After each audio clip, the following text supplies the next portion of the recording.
Hai Kes. Himtri Podcast. Halo semua, kembali lagi di podcast Halaman Himtri bersama saya Greg dan partner saya. Halo semua, nama saya Tara. Sebelum mulai gue mau nanya kabar kalian dulu nih. Gimana para Tigres? Semoga kabar kalian baik-baik ya. Pastinya dong, dan sekarang kan udah bukan PPKM dan kalian sudah boleh keluar-keluar. Tapi jangan lupa lah terapin 5M-nya kalau di luar itu. Oke, nah buat menjelaskan 5M itu memakai masker, mencuci tangan, menjaga jarak, menjauhi kerumunan, dan mengurangi mobilitas. Nah, jangan sampai dilupa terapin ya Tigres. Kak Greg, podcast kali ini kita mau bahas apa sih Kak? Kalau yang belum tahu, mungkin kalian juga udah tahu podcast kali ini kita akan membahas apa. Kalian bisa baca di judul dari podcast kali ini atau kalian bisa lihat di kolom deskripsi. Tapi akan gue kasih tahu juga. Jadi untuk podcast kali ini tuh temanya adalah pengaruh pandemi terhadap mental health. Wah, seru banget tuh. Ya udah kalau gitu tanpa berlama-lama lagi langsung aja kita sambut pembicara kita hari ini, Zahra dari LM Psikologi UGM.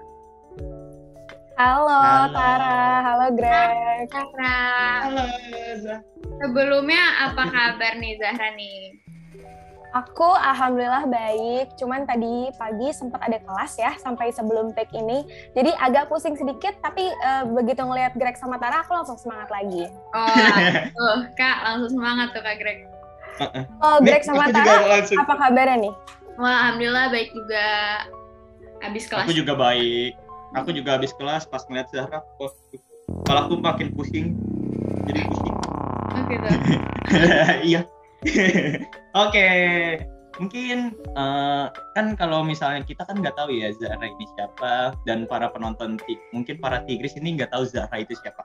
Boleh dong Zahra memperkenalkan diri terlebih dahulu nih. Oke deh, mungkin sebelumnya panggilan untuk penontonnya apa nih? Tigres ya? Iya. Ya, Tigres. Oke, halo Tigres semuanya. Mungkin yang nonton di rumah atau yang lagi di jalan, kenalin nama aku Zahra Maulida Afif, biasanya dipanggil Zahra. Nah, sekarang aku lagi kuliah di UGM di Fakultas Psikologi semester 3 dan juga menjadi bagian dari LM Psikologi UGM, tepatnya di Departemen Hubungan Masyarakat. Halo semuanya. Oke, halo. Salam kenal nih ya buat para Tigres teman baru nih guys. Nah, langsung aja kita cari tahu nggak sih pendapatnya Zahra nih. Menurut Zahra, mental health tuh apa sih dari sudut pandang kamu?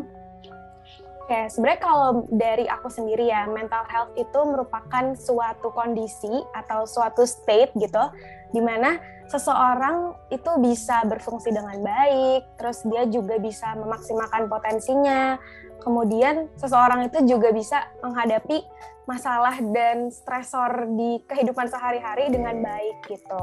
Nah, mungkin kalau misalnya lebih lanjut lagi gitu ya, salah satu hal yang penting untuk difokusin adalah bahwa kadang-kadang masih ada salah persepsi nih terkait kalau misalnya orang yang sehat mental itu adalah orang yang nggak sakit mental. Padahal itu nggak sama ya, jadi kayak ternyata orang yang nggak sakit itu belum tentu sehat, karena kayak ada perbedaan definisi di mana mental health itu atau seseorang yang sehat itu ada di atas kondisi normal. Nah, mungkin kalau dari aku itu sih. Oke, nah kalau dari sudut pandang ilmu psikologinya tuh kira-kira jawaban mental health itu sama kayak yang kamu tadi bilang atau ada penjelasan lebih lanjut sih? Oke, nah sebenarnya ada banyak banget definisi kalau misalnya kita mau ngomongin tentang mental health, apalagi juga kayak dari psikologi sendiri ada banyak banget pandangan, ada banyak banget teori, dan juga setiap teori itu dibawa oleh tokoh masing-masing gitu.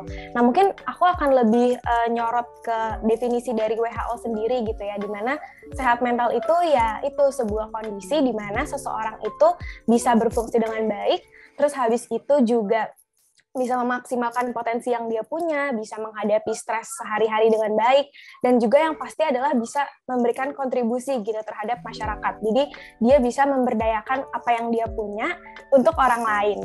Mungkin itu. Berarti kalau aku bisa simpulin nih, menjadi oke itu belum cukup ya, bahkan harus bisa lebih dari oke. Yes, betul.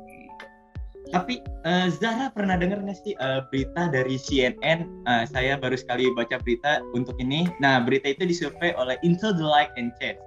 Pernah dengar? Mungkin nggak pernah ya. Jadi saya bacakan terlebih dahulu. Jadi di Indonesia hampir hampir 98% partisipan merasa kesepian, bahkan merasa lebih baik mati dan melukai diri sendiri di masa pandemi. Menurut Zahra, apa hal tersebut valid? Sebelumnya aku mau nanya dulu nih, valid dalam kayak penelitiannya atau relatable sama aku sehari-hari? Kalau dari mungkin kalau misalnya dari penelitian pernah dengar nggak sih ada yang kayak gitulah, mungkin dari apanya? Kalau misalnya dari kamu mana juga? Mungkin dari penelitiannya sih yang pertama.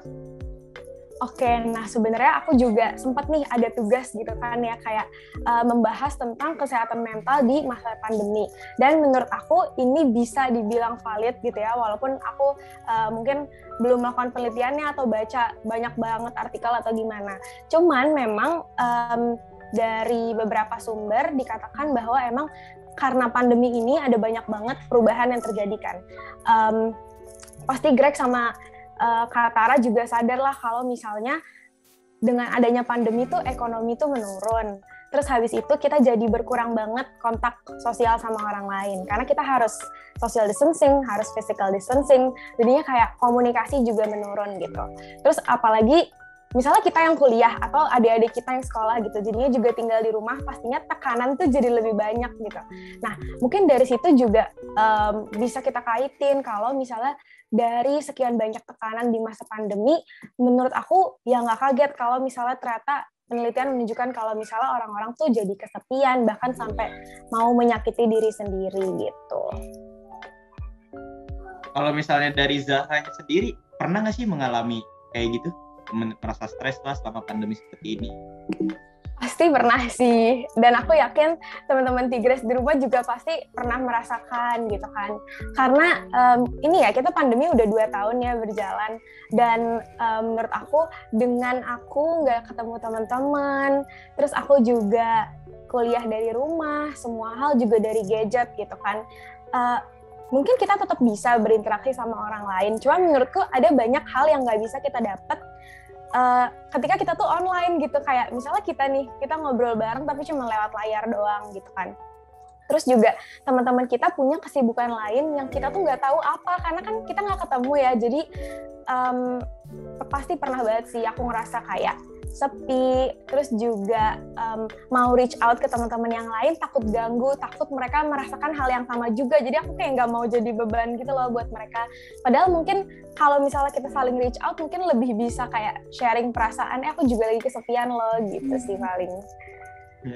Oke, nah nih buat sharing-sharing juga nih, aku sih juga ngerasa kayak gitu ya, maksudnya yang tadinya pulang sekolah langsung main sama teman, kalau misalnya lagi sedih di rumah bisa langsung pergi jalan sama teman-teman. Sekarang semua jadi udah sibuk kuliahnya pisah-pisah dan keluarga juga jauh-jauh, emang bikin tertekan dan ngerasa sendiri banget sih. Nah, kalau Kak Greg sendiri ngerasanya gimana tuh Kak? Relatable nggak sih?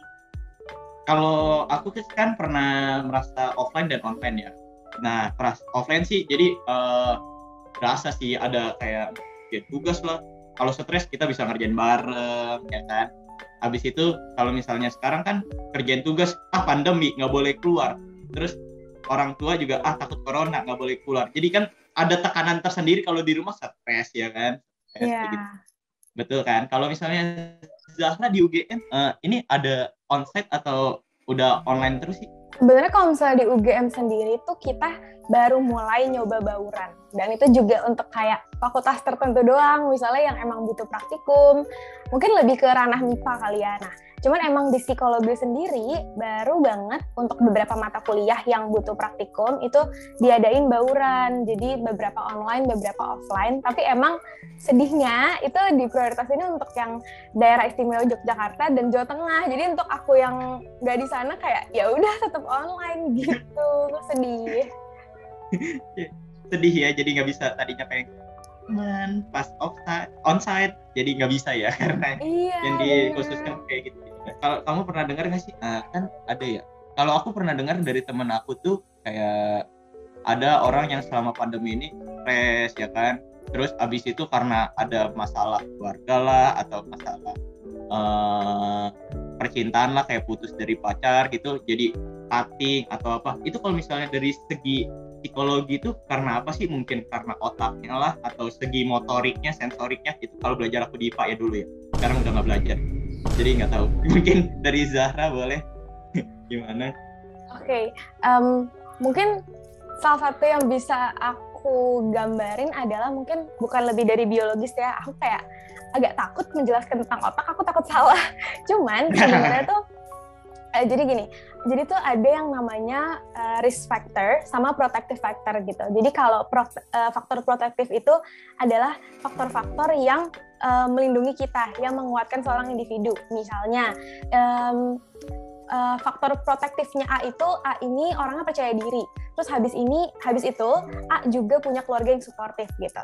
Nah, tapi kalau untuk risk factornya sendiri, mungkin A ini teman-temannya kurang menyenangkan, atau mungkin walaupun keluarganya suportif tapi emang keadaan ekonominya tuh kurang sejahtera misalnya gitu. Nah, ketika seseorang punya dua faktor tadi gitu, nanti ketika ada stresor yang datang, misalnya pandemi kan kayak suatu perubahan baru nih gitu. Nah, nanti faktor tersebut nih yang bakal melindungi seseorang itu.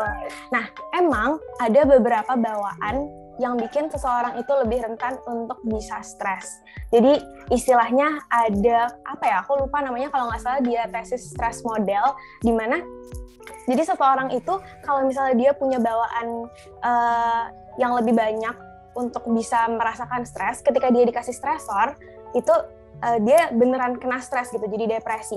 Makanya dalam pandemi ini, misalnya ada 1 juta orang, semuanya ngerasain pandemi yang sama, tapi nggak semuanya jadi depresi kan. Karena jadi emang kita punya faktor bawaan yang berbeda-beda, terus kita juga punya faktor protektif dan faktor pelindung yang berbeda juga nih.